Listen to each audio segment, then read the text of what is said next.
हमारे समाज की एक खास धारणा है कि शादी के बाद जब बच्चा नहीं होता तो महिलाओं को ही दोषारोपण किया जाता है। और हम ये देखते हैं कि इतना सब कुछ होने के बावजूद भी महिलाएं बेचारी प्रयासरत रहती हैं और काफ़ी सारे ट्रीटमेंट पे पैसा भी लगाते हैं। बियॉन्ड होम्योपैथी में आपका स्वागत है।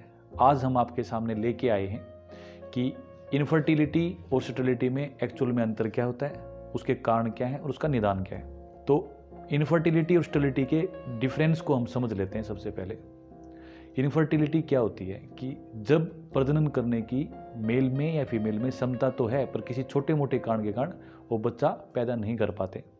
और स्टेरिलिटी क्या होती है कि जब प्रजनन क्षमता ही नहीं है, आइदर मेल और आइदर इन फीमेल, यानी प्रजनन क्षमता नहीं होने के एक प्रकार से अगर जो बेसिक कारण है वो ये है कि जैसे कोई सर्जिकल प्रोसेस है या जैसे कैंसर के कीमोथेरेपी के ट्रीटमेंट के बाद या कोई बहुत लंबी बीमारी के बाद।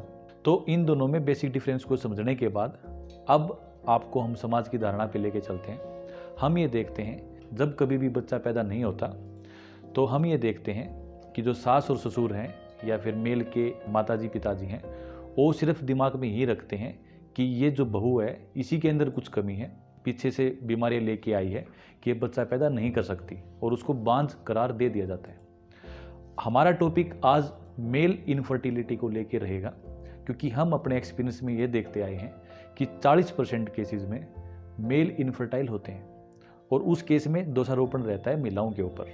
तो मेल इनफर्टिलिटी को थोड़ा सा ढंग से समझने के लिए या डायग्नोसिस करवाने के लिए आप अपने लेवल पे एक सीमेन एनालिसिस नाम का एक टेस्ट होता है, आप किसी भी लेबोरेटरी पे जाके वो टेस्ट करवा सकते हैं। उसके अंदर आपको सारी चीज़ें पता लग जाएंगी।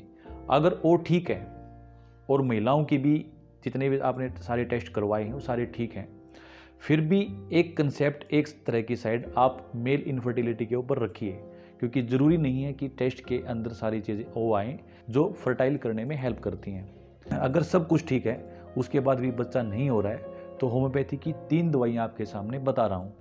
पहली दवाई का नाम है जो सबसे ज़्यादा इस चीज़ में दी जाती है, अगर आपके सीमेन एनालिसिस के बाद स्पर्म काउंट में या स्पर्म अच्छे से मोटाइल नहीं है, उसके अंदर दिक्कत आती है, तो एक ट्रिबुलस टेरिट्रिन्स नाम की मदर टिंचर की 15 ड्रॉप सुबह 15 ड्रॉप शाम को आप सुबह थोड़े से पानी में सुबह शाम खाली पेट लें।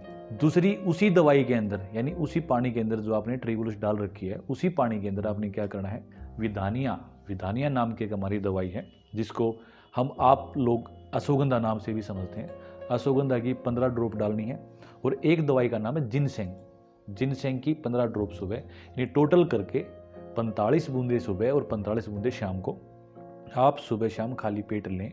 इससे क्या हुआ कि जो आपके सीमेन के अंदर स्पर्म काउंट है या फिर मोटिलिटी है या और भी कोई इस तरह की दिक्कत है तो ये कन्फर्म ठीक हो जाती है। सबसे ज़्यादा इसी दवाई को हम यूज करते हैं। दूसरा, अगर सब कुछ ठीक है, आपने मेडिसिन भी ले ली 1-2 महीना, उसके बाद भी स्पर्म काउंट में कोई अंतर नहीं आ रहा, तो हम बेसिकली होम्योपैथी में और आयुर्वेदिक में क्या करते हैं कि मरीज को ऊपर से नीचे तक सारी बातें पूछते हैं, जैसे उसके भाई प्रीवियस हिस्ट्री में उसको क्या क्या बीमारियां रही हैं जिसके कारण उसके स्पर्म काउंट में सप्रेशन के कारण दिक्कत आई है। तो इसलिए फिर आप डॉक्टर से मिले, तब आपका पूर्ण रूप से निदान हो जाएगा। आज के लिए धन्यवाद।